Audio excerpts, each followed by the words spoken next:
It's where we collect stories and circulate life-changing wisdom. When we're back another Friday, we get to celebrate victories. And I have two new faces. I have Emma and I have Bambi. And they're going to talk to us about our theme of today. Today is around victory. We get to celebrate together some of the stuff that we have achieved over a lifetime that we'd love to share with everyone else to celebrate with us. And we're going to start off with you, Emma, if you don't mind sharing what you specialize in, where you're ailing from, who you've been a hero to, and how you adding value to the world. And we do the same thing for you, Bambi. Thank you so much for having me here today, Asher, and it's beautiful to spend time with you. My name's Emma, and it's actually Saturday morning here. So anything you want to know about, what's happening in the next 12 or so hours, just, hit me up and I'll share that with you.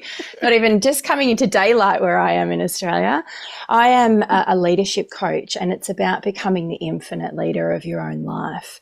And so that's about clearing away the clutter of your mind, connecting you to the heart, understanding how your mind impacts your body, how that generates out as energy. And it's a really holistic approach to working and guiding people to becoming that infinite leader of your own life, understanding your own value and love. And yeah, so I'm from Australia, Melbourne. So it's actually quite cold here at the moment. So I'm sitting here all rugged up and ready to go. And I really loved being invited on your podcast. I love the energy of it and receiving that invitation. So I'm really grateful to be here today. And what I'll be sharing is around the victory of healing from childhood trauma and teenage trauma and adult trauma, and actually coming to a place of completeness within that. So yeah, I'm looking forward to sharing all of that. Thanks. Thank you. You got the con, Bambi. Well, that is exciting, and that's kind of like the same journey that I've been on. I actually became an author for the first time. It will be a year on June 9th, and then I authored another book on St. Patrick's Day. So both of them are my memoirs. One of them is about the trauma and how I have been able to walk through the trauma as a little girl and become the person that I am today, because I don't think that anything is by mistake. I don't think anything is by accident, but everything that we have and that we go through all is helping us to become who we were supposed to be in the first place. And sometimes we just go through these, twists and turns of our lives.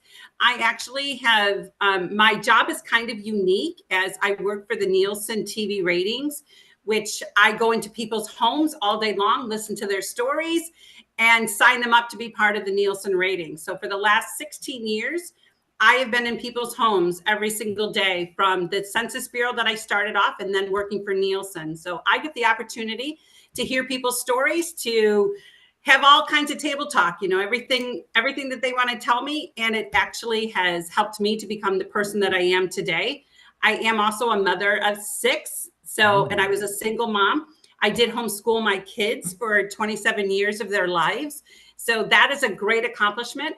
And I think in the last 5 years, I had read a book one time about the 5-second rule and learning to program your brain to not go to 6 seconds to be fearful, but to go say yes to everything within the first 5 seconds. And you live an adventurous and incredible life. Well, where are you hailing from there, Bambi? Say that again. Where are you hailing from? Where am I from? Oh, I'm sorry. I'm a transplant from Buffalo, New York to Brunswick, Georgia, that I just moved here a couple years ago. Oh, thank you. All right. Well, thank you both for sharing and starting off the evening with such. There goes Bambi putting up the sunlight.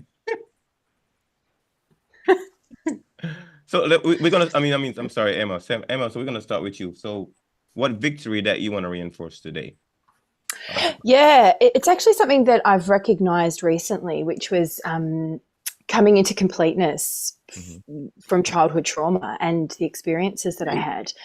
And it came to me because I was having experiences that I would normally be triggered by, that I'd normally be really activated by. And I just had like supreme peace. Like it was just like, I wasn't rocked at all by any of the events. And even just life stress, I would normally have a peak point. I would normally have like a little bit of a, I've got to freak out right now, because that's what I've known. You know, you have an event show up in your life and you have to react to it, right?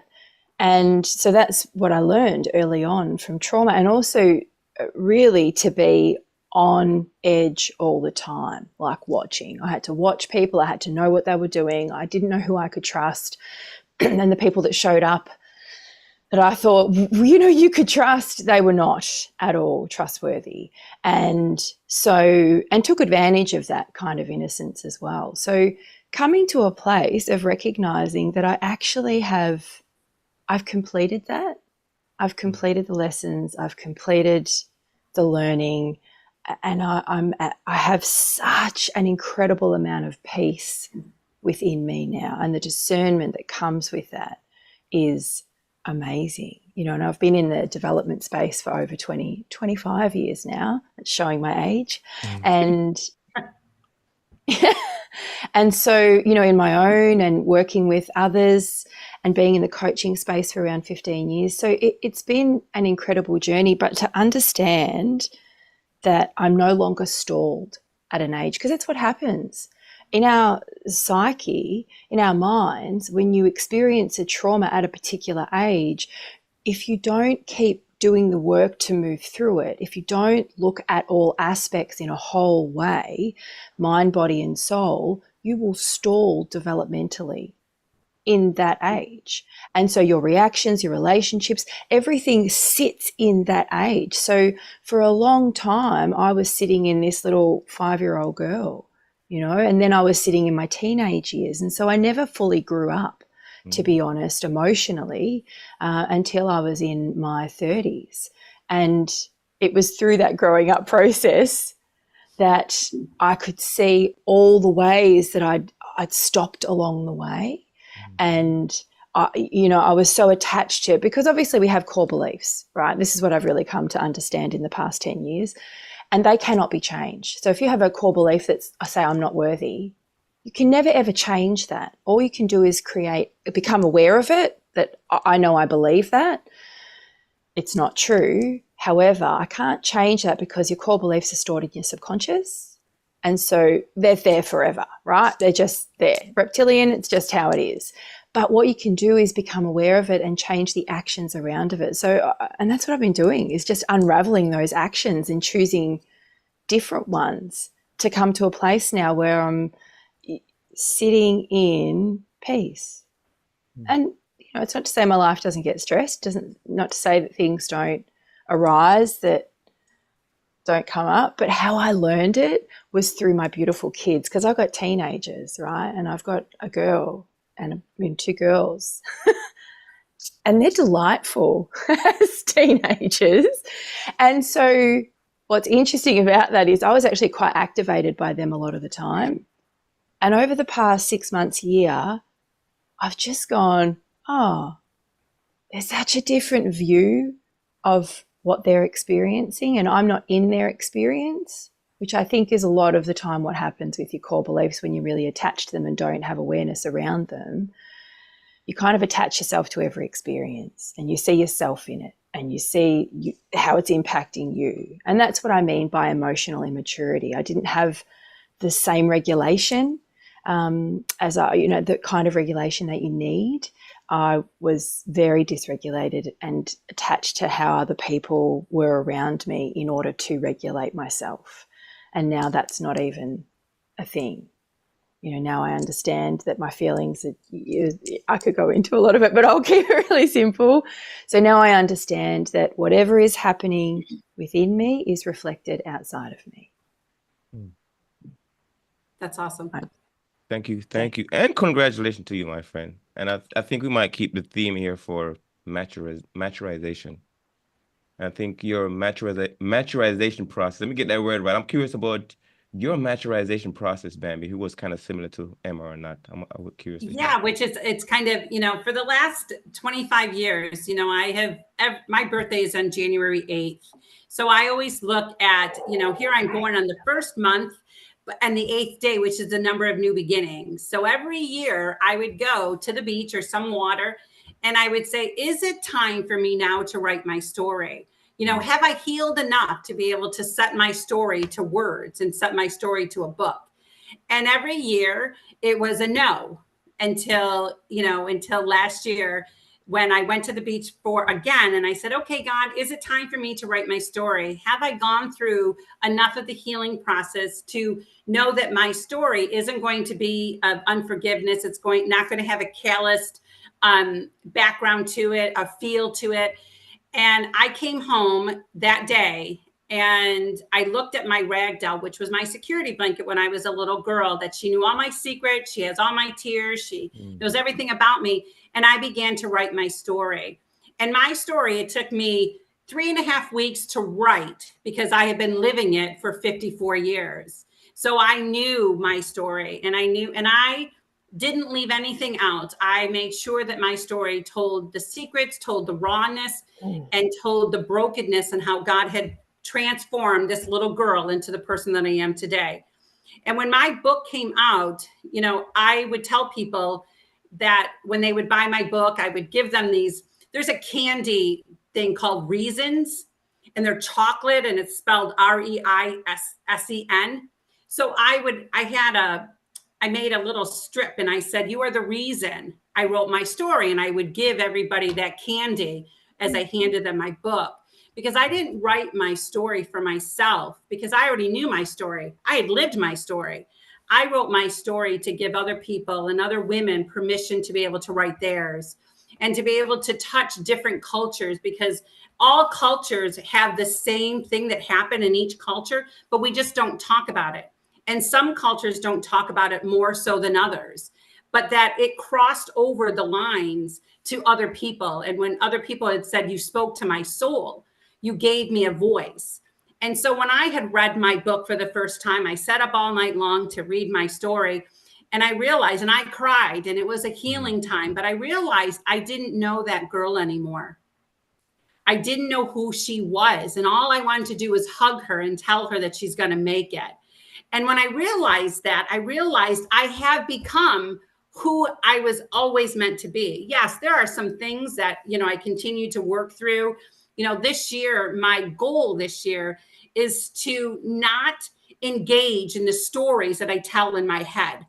Like if my girlfriend doesn't call me on the phone, she says she's going to call me in 5 minutes and she doesn't, my brain immediately goes to, oh, see, she doesn't like me. See, she called somebody else before she called me. Or, when you walk into the room, when people don't talk to you, you're like, oh, see, they think I'm ugly. And I'm beginning to stop telling myself or believing the stories that pop into my head. And, and as for women, we do that more so than men. I heard a motivational speaker, Brené Brown. She says that women tell stories in our head between 60 to 70 times a day. And we need to put those stories in check. So that has been my journey, this year, is to put those stories in check and to realize that I wrote both of my stories because I wanted you to write yours. I wanted you to be okay with yours. And I wanted people to be able to open up their closets of their secrets and realize they don't need to have secrets anymore, because we've all been through some muck. We've all been through some stuff. And now it's time. Now society has given us the opportunity to be able to tell our stories, because, I'm a little older than you guys, not much, but I lived during a time that you didn't talk about things. You didn't talk about what happened in your house. You didn't dare tell anybody what was taking place in your house. But now today, we now have a platform to be able to share our stories and our traumas, and people are now listening and, and now engaging. And now I think that, there's a tribe that's being formed. I have a website called Healing Through Stories, where I allow women also to write their own stories, because I just believe that the more that we talk and the more that we tell our stories, the more it doesn't affect us anymore. And the more that we can lock arms with people and realize that we are all one big family and we're all one big tribe, if we would just allow each other to tell our stories, and if we would just allow each other to be honest and to be open. So that's kind of like my journey, this year. And that's why I wrote my second book called The Treasures of My Heart. And that was for the sole purpose that in the midst of the storms, there are treasures that happen. There are good things that happen even in the storms. but sometimes we forget about those good things because we're so caught up in the storm. And now I'm able to look through my life and see the different aha moments, or the different, that's what happened during that time, and be able to smile even in the midst of the storm. So that's my journey, where I am, in my life today. Well, thank you also for sharing, Bambi. That's very special. I love it. And I was listening, I was thinking in my head right now, I was curious about both you, like going back to that little girl, maybe that 8 year old, that 9 year old girl in you. Like, what was her dream, if you don't mind sharing? Go ahead, Emma. You want to go first? I've always known that I'm a healer. So not only do I coach, but I also heal and energy healing, and I do it remotely because the energy exchange is really powerful. And so what I have found is that I've always known that this was in me, that I'm a 9. When you talk about numerology, I was born on a 9, which means I'm all the numbers. I magnify, I enlarge everything around me. And so even as a kid, I would do things like gather my friends, sit in a circle, and I would take them through a guided meditation. And I might have been 11 or 12 doing that. I had friends coming up to me in my early teens asking for advice and doing the things. So going back to that little girl, I have gone back to her, and I just sit there and say, see, I became the person that would protect you. I became the person that would look after you. I became the person that would see you. And because I particularly, I work with men and women, but I find more and more that I'm working with men because I really believe that men's stories are not really being told. And there's a huge platform for women, and I've been part of that platform. And so I've been on the receiving end of men's dysregulation and their trauma, and, I have for most of my life. So I'm in a really great position to see through the illusion of that with men and to help them, because I've gone to my darkness, so I can go to theirs. So that little girl always knew that there was more for her. She always knew that we just had to get to the next step, and then the next step, and the next step. But I've always known that this is what I am here to do, and it's just evolved throughout my beautiful 48 years. Yeah. Bambi, I'd love to hear yours. I would. It's funny, because my real name is Bambi, and I've been told all different stories about the day that I was born. And my mother I have very big, brown eyes. And my mother said that there were some things that were happening in the hospital. There was some trauma that was going on, and things like that. And then when I opened up my eyes, she just felt like that I was going to have a life that was going to be tough. And she wanted to give me a name that would mean something, that nobody would ever have to say Bambi who. They would never have to use my last name. They could always just use my first name, because there's not too many Bambis of us in this world. So, but I had to go on a journey, with that name, because, my name is a tough name to live, as a child. I was bullied a lot, and men are goofy, they think it's a show name like Buffy, whatever. I don't go on a pole. I've never been. I'm a mother of 6, kind of thing. And so I had to I had to go through this journey of my name, and I would struggle a lot with my name, and I wanted to change my name. About when I was like 32 years old, I finally found out that I could change my name, and it'd be $800 to change my name, and I was going to change my name to Janet. And so I told my parents I was gonna change my name. They're like, "Well, you're always going to be Bambi to us." And so I went to the beach one day, and I cried out to God, and I said, "You knew me from the foundations of time. You called my name, and why would you do that? Why would you hurt somebody like that? And why would you want me to be bullied and things like that?" And my name was never in a name book, so I couldn't even know who I was. And I told him, I gave him an ultimatum, and I said, if I go to the bookstore right now and I pick up a name book and my name's not in there, I'm going to change my name to Janet. But if it's there, we'll leave it, and it's a done deal. So I got into my car after crying and tears flowing and my makeup all messed up. I go to the bookstore and here I am sitting with this book and I'm going, oh my goodness, I gave God an ultimatum, here. Who does that? How dare you do that? But I opened up the name book and my name is Bambi Lynn. And my name put together means holy child. So from the foundations of time, God didn't make a mistake in naming me, because he called me holy child. And no matter what has happened in my life, and no matter where I've been, and the heartache and the trauma and the pain that I have been through, God knew that there would be a moment that I would embrace my name and embrace the things that have happened to me and know that I am his holy child. So I think that journey of realizing my name also helped me to realize the pain and the agony and the trauma that I have been through and the brokenness that I've been through in my life, because I know how God sees me. And it doesn't matter how everybody else saw me. And it doesn't matter what people took from me. And it doesn't matter what people did to me, because when God saw me, he saw holy child. So so that's my kind of journey of realizing that there always has been a plan for my life, and it's never been to harm me, but to prosper me. Bambi, if Bambi was a flag, what color would that flag represent? Or what would it be? What would it look like? Purple, royalty. Purple. I am royalty. I am the daughter of a king. Wow, I love it. Okay, so Bambi has a flag, and it's purple. I have a flag.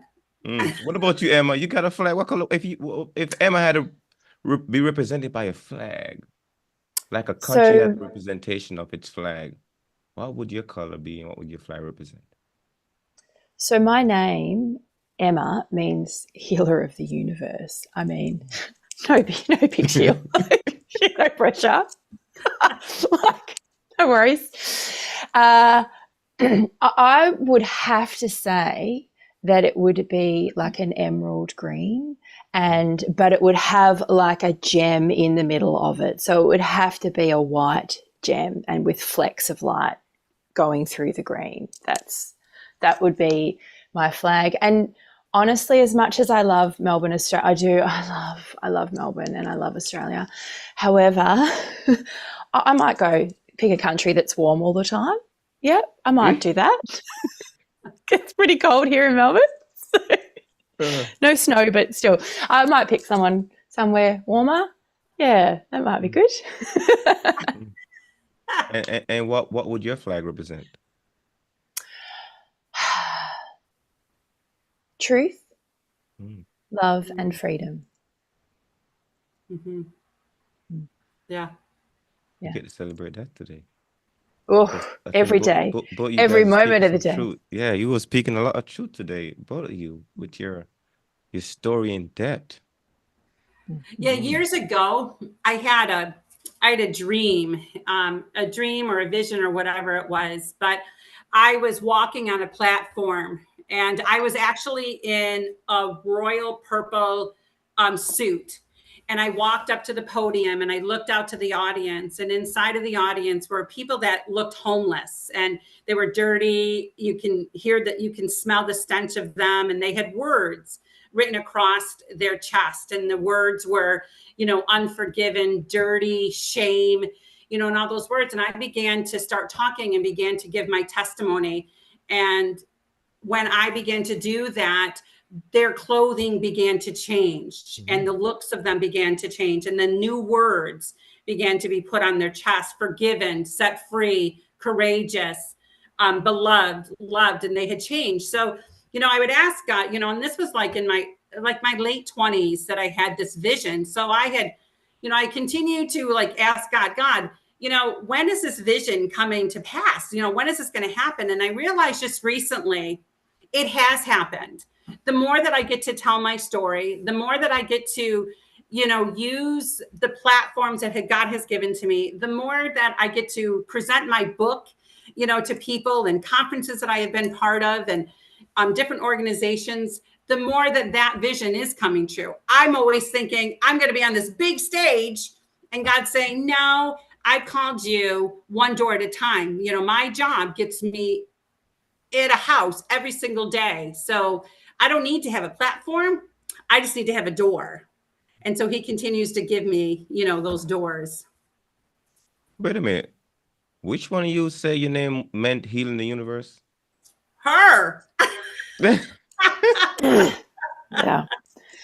Mine means holy child. So What I think there might be a combination here. Put both exactly. you guys together, you might be able to do that. Just that.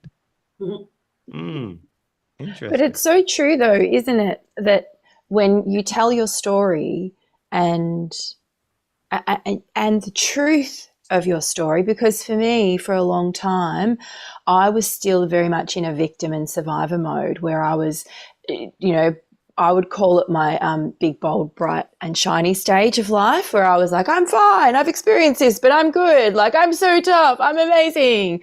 And I would tell it in a very disconnected way. Like, I had some understanding of that it had happened to me.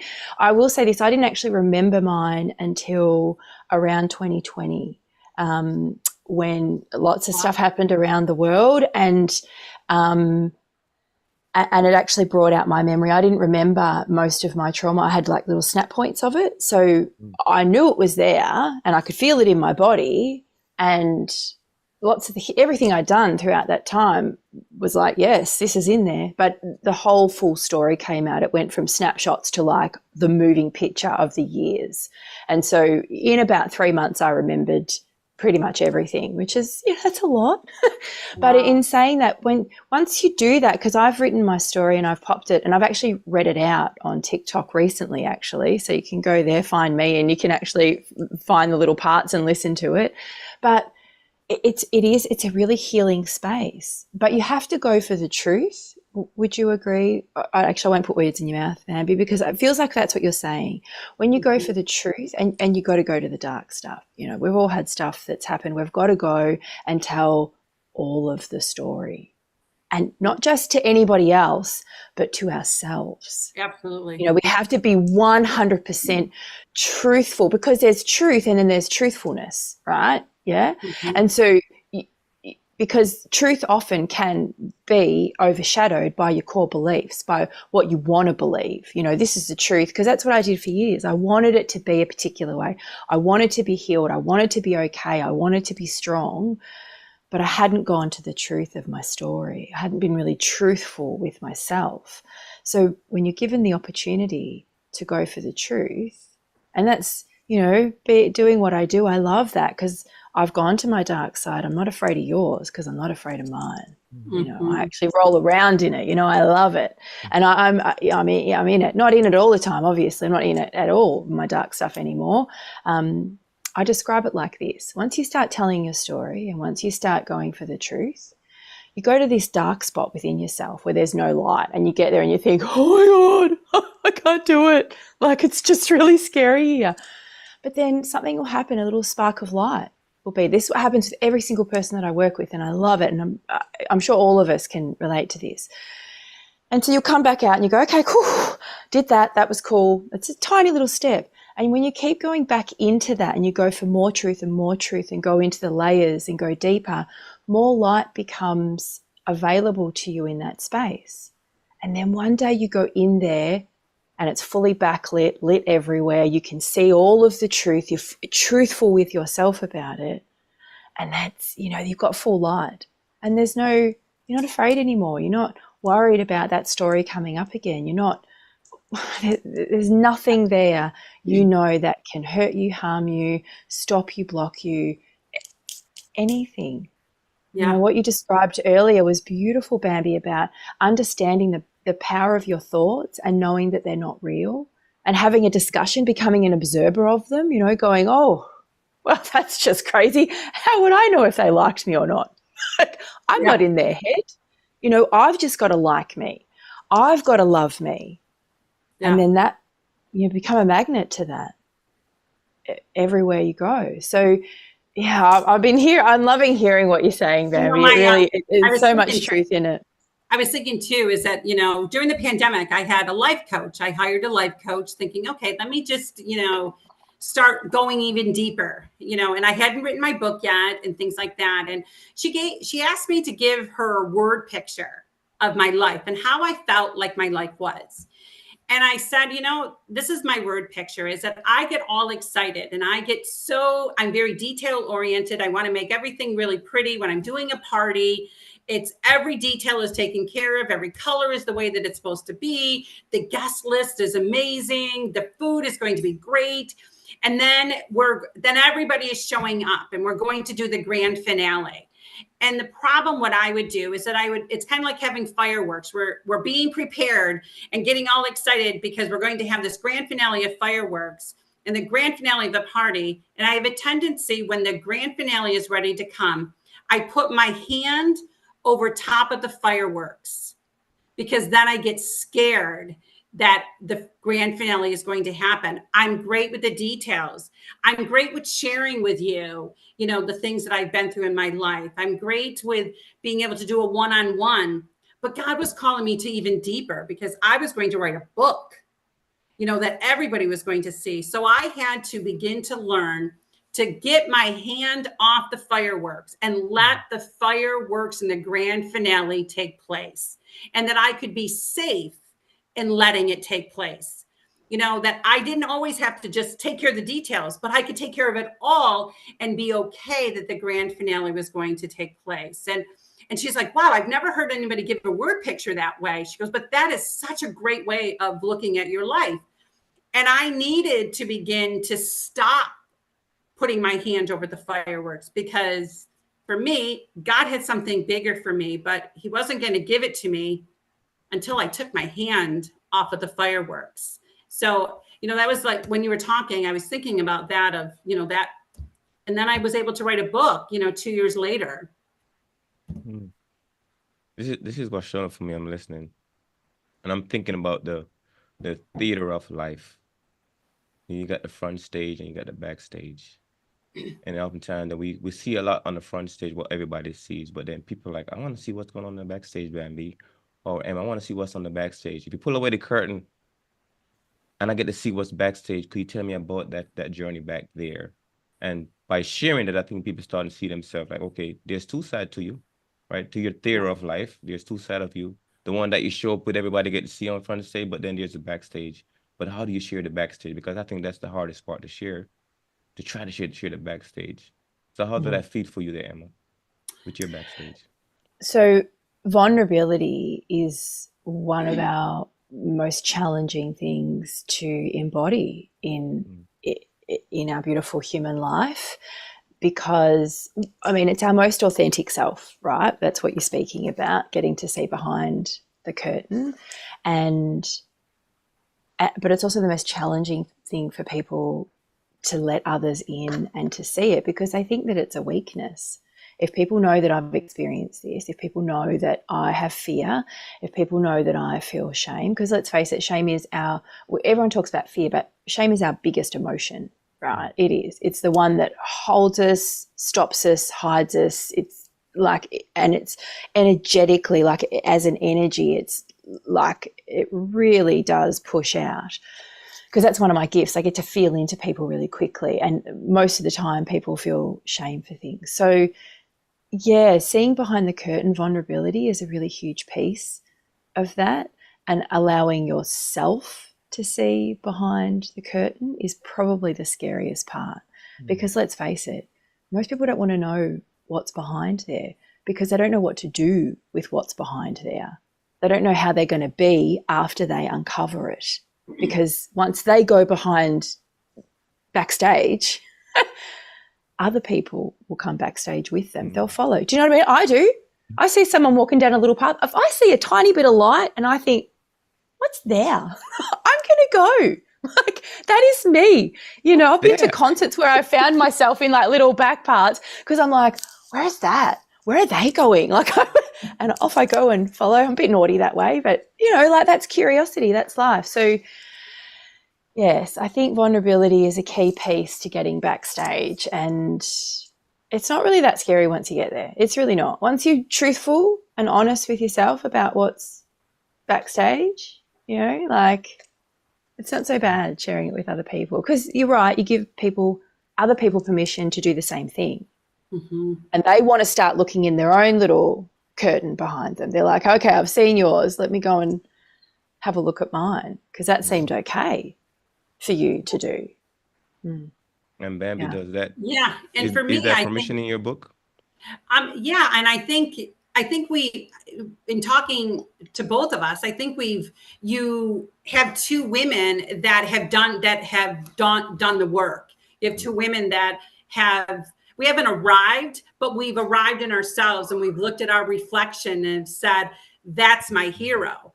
You know, so we're no longer looking at the mirror anymore and looking at this decrepit, you know, shameful little girl that's been through stuff.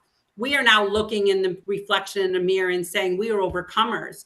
We have set ourselves free, and we've set our trauma in where it's supposed to be. You know, it's not supposed to be attached to us anymore.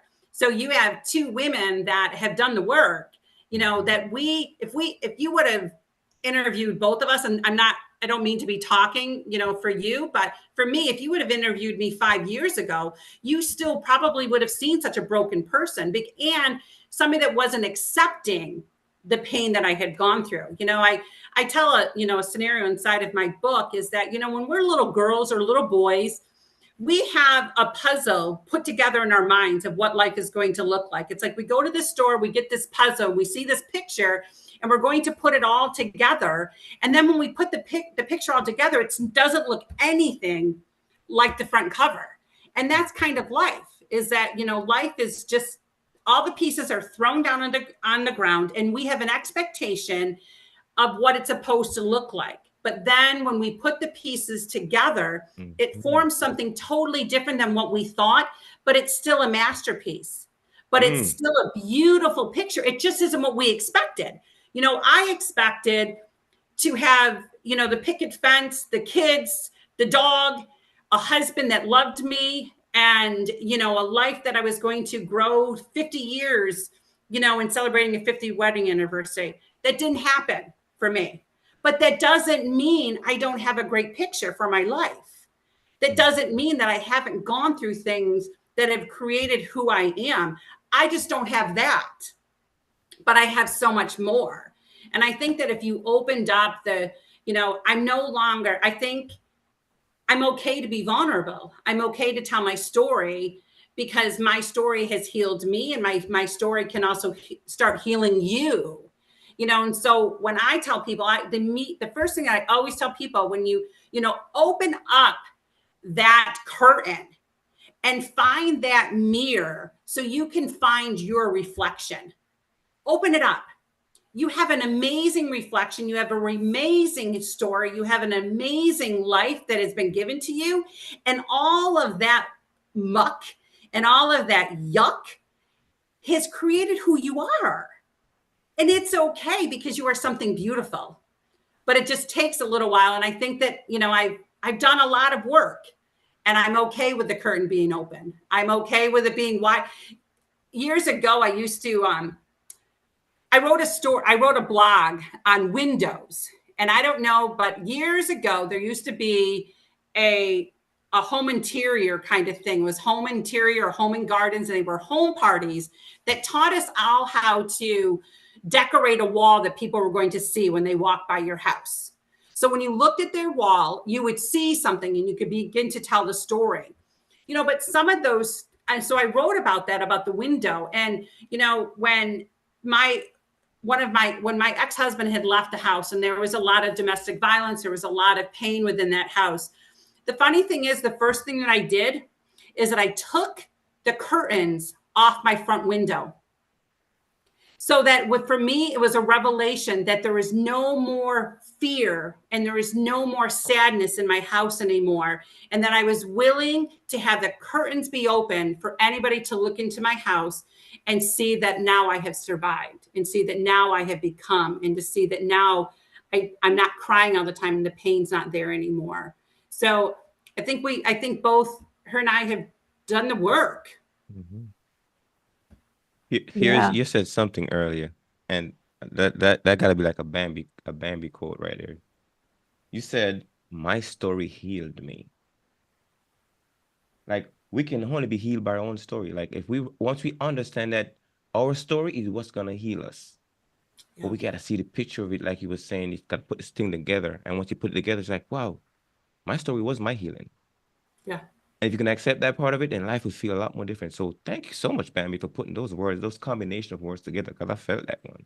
I don't know if you Yeah. felt that one too there, Emma. Did you feel that? Mm. So it's just truth. It's just truth. Your story is the only thing that can heal. You can have lots of people support and guide you, and that have, like us, done the work and know what it is to do the work. But you got to go to the dark side. I'm a huge Star Wars fan here, so you have to go to the dark side. Like you've got to go to the really dark spaces within you, and uncover that story, and be okay with it, and love it, and roll around in it, and find yourself in it, in those parts of you. You have to. You can't. Yeah. You don't. Otherwise, you are living life in front of the curtain. You're living a surface level life, and you cannot fully connect. And you cannot. I mean, I often 100%. I love the idea around being healed. However, I also know that it's not really necessarily true, because we are all whole. It's a matter of loving all of our story. Mm-hmm. So, it's a matter of loving all the parts of you, all the sides of you. And that looks different. And the integrity is being truthful about that. So we're all healed and we're all whole, but it is about loving the whole story of it. Because if you're only willing to look at certain aspects of it and go, I love myself, you're not actually loving yourself in your wholeness, because all those things occurred in your life and you moved through them and you lived through them and you've become who you are. And Bambi, I just want to say, sister, we've arrived. We've arrived. Every morning that we wake up, every step that we take, we've arrived. Ash has arrived. We've all arrived in our lives, every single moment of it. Yeah. And so I'm not arriving anymore. I'm not waiting for me to arrive. Like, I've arrived, Yeah. But it's about embodying your story. It's about embodying the truth of it, so that you can come back to wholeness and come back to the truth of who you actually are. Because that's truthfully the purpose of life, is to be yourself, your most authentic, beautiful, whole self. Yeah. Mm-hmm. And the secret is to feel good for being it. Yeah. For all of your life. Like, it's just that simple. Be yourself, feel good. Yeah. Years ago, my boys were like 8, and I homeschooled, and we had studied the pioneer life for the whole summer, and and so in the summer, I wanted to take my kids on a covered wagon ride. So I found this organization that you could go on a covered wagon ride, and you camp, and and I was very prissy, and the camping was not my thing, but we're going, and it was raining the whole entire time. They would drive us in a bus to the area where we were going to get in the covered wagon, and then we would take the wagon, to that field. And every night, and then the Amish families would feed us. So we would go, and then wherever you went, there's a field, and then there was a path, and it was full of mud and horse manure and crap, that we were going through, and it kept raining and raining and raining. And I'm like, as a person, I realized, as a mom, I realized that I'm going to make or break this adventure. It's going to be my choice to either make or break this adventure. So I looked at my kids, I looked at my sons, I looked at myself, and I said, you know what, boys, take your sneakers off, take your shoes and socks off. We're walking through this shit. We're going to get to the other side. We're going to go and eat, but we're going to walk through this manure. We're going to do it. And I was thinking about that in my own life, is that, you know what? Get to a point that you're okay with who you are. Mm-hmm. And it's okay to be able to walk through the shit and the manure. It's okay. Because you know what? Barefooted. Barefooted. Yeah. And at the end, and the funny thing is that there was an Amish cart that was sitting next to my tent, and the Amish had to help me put my tent together because they didn't know how to do it. And there was a horse and buggy next to my tent, and then there was the latrines, the outhouses, or whatever they're called. And in the middle of the night, I had to get up and I had to go to the bathroom. Well, I didn't know that horse manured, like he crapped in the thing. So I stepped in and I had to sleep the whole entire night with my feet outside of my tent because they were covered with shit. So, but I tell that story because that's what life is. But you know what? I had the best pedicure that I've ever had in my whole entire life. My feet were like the best, the softest, most incredible thing I've ever experienced. But I had to go through the crap. And I see that in our own lives. It's such a word picture for our own lives. Go through the shit. Go to it. Get dirty, because you're going to, something else amazing is going to happen if you allow yourself to go through it. So I don't know why that story came up, but now your audience is going to know about pedicures. Just step in shit. All right, we gonna wrap up. That was a wrap there, Bambi. That was a wrap there. Now, if somebody heard this story just now, Bambi, and like, you know what? I would love to work with you, Bambi. How can they work with you? Well, they can absolutely, go on my website called healingthroughstories.com. They can subscribe to my website that I do send out blogs each day, each week. The other thing is that they can go on Amazon and they can purchase my books, The Journey of Josephine, which looks like this.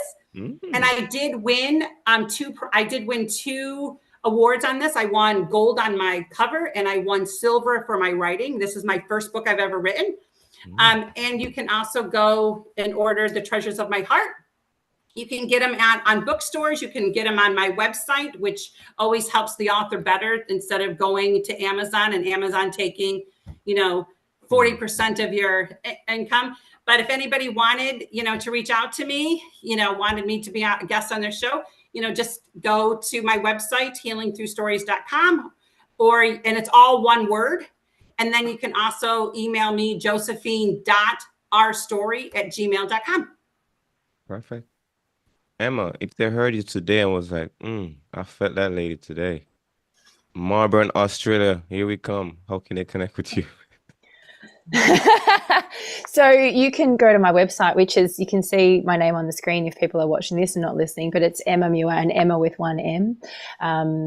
And so it's all one word, emamuir.com, and have a sift and thought through there. There's lots of stuff on there. There's already free content. I've got a podcast on Spotify called You Are Your Leader. Got all my healing sessions in there, ways to connect with me through coaching as well. And you can find me on TikTok, Instagram. All the links are in there. I've got a workshop. I do run free masterclasses. There's one coming up for men, which would be Your Sunday, My Monday.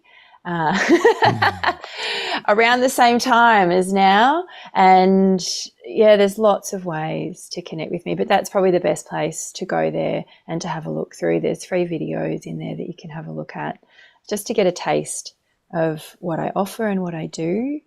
And yeah, and also my books are on there. I've got 2 books on Amazon, nice. So you can go there and find there. One is called 100 Pages of Love, and it's a journal / just have a bit of a new think. So you can go and have a look at that. And then I've also written a novel called Waking Up.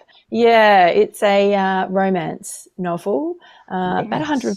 Yeah. It's 31 chapters. It's a beautiful little story.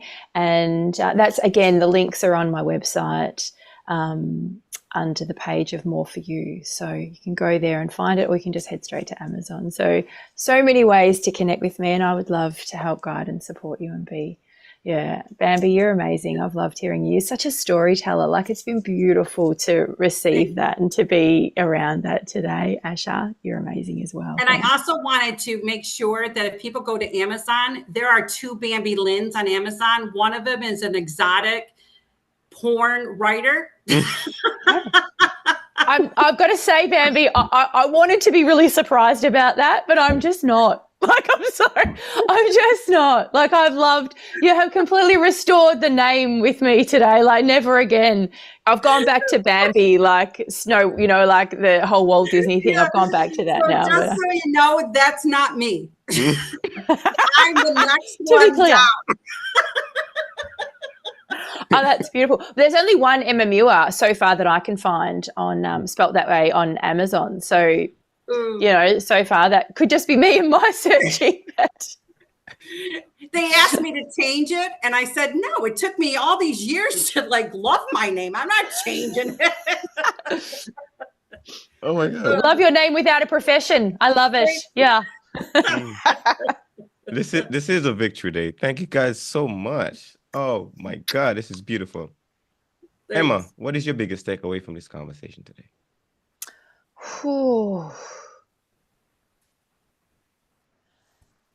Get behind the curtain. Thanks, Asha, for giving me that analogy. Get behind the curtain of your life, because it's worthwhile visiting it and showing to other people, because as you heal other people around you. Thank you. Love Bambi. that. I would just say, look at your reflection in the mirror and know that, you are your first hero. You survived a whole lot in your life. So embrace who you are. So I just think, and I think it's so great that you and I are both on kind of like the same kind of journeys, and we're able to piggyback, each other. So I think that that's amazing. I mean, we did like you too. Oh, Asha, we loved you. Great energy. Thanks for being here with us today and just sharing in our conversation. It's been amazing. Thanks. Yeah, I'm just a connector. I'm just a connector. I'm just here I'm here to point on the intersection. Yeah. Mm-hmm. Well done. The voice did as well. Mm-hmm. Last question for both of you. I'm curious to know now. Bambi, what is that one thing or two thing when people do it drive you crazy? I don't like people that are late. Like that, I think that's arrogant to be late and not care about my time. The other thing that I don't like when people chew their fingernails and throw them and spit them out in places. I think that's gross.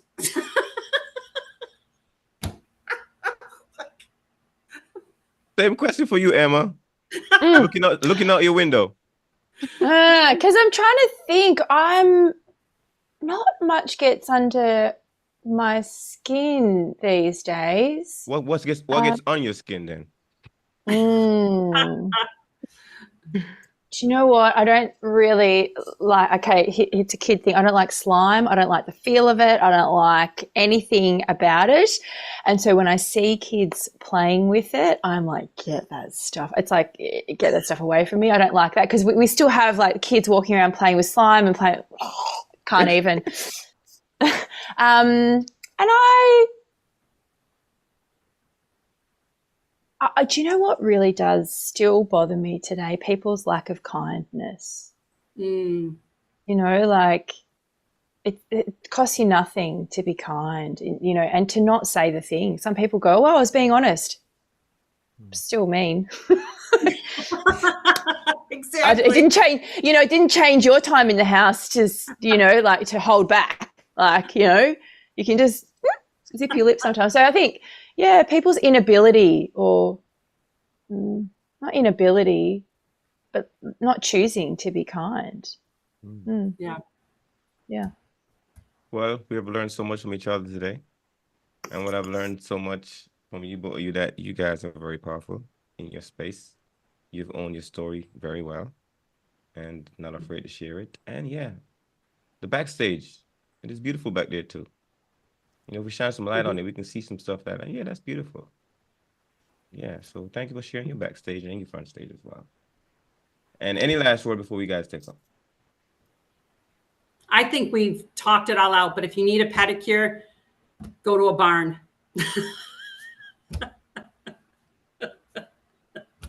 That'd be the last word. And with that, make it an awesome weekend. Thank you.